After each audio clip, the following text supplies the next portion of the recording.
Hey everyone, welcome back to the channel. Today, I'm going to show you exactly how to open Outlook 365 in 2025. Whether you're completely new to Microsoft Outlook or just need a quick refresher, this guide will walk you through every step so you can get started effortlessly. First, open your web browser and navigate to the Microsoft 365 login page. The easiest way is to type Outlook 365 login in your search bar and click the official link.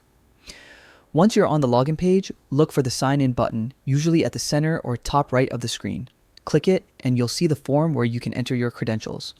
Make sure you use the email associated with your Outlook 365 account and type in your password carefully.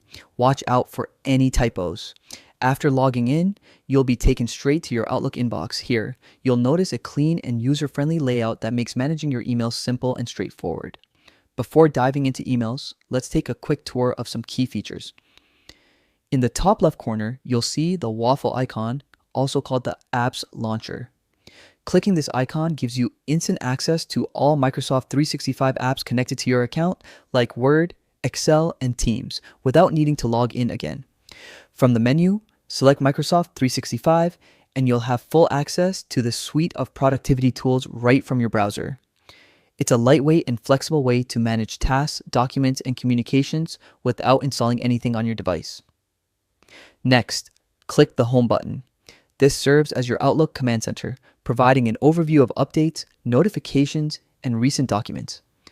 It's a convenient hub to streamline your workflow and keep everything organized. And that's it. You've successfully logged into Outlook 365 and familiarized yourself with its interface. Take some time to explore the tools and apps available. You'll find that Microsoft 365 makes managing emails and productivity tasks simple and seamless. Thanks for watching and happy emailing. Don't forget to like and subscribe if you found this guide helpful.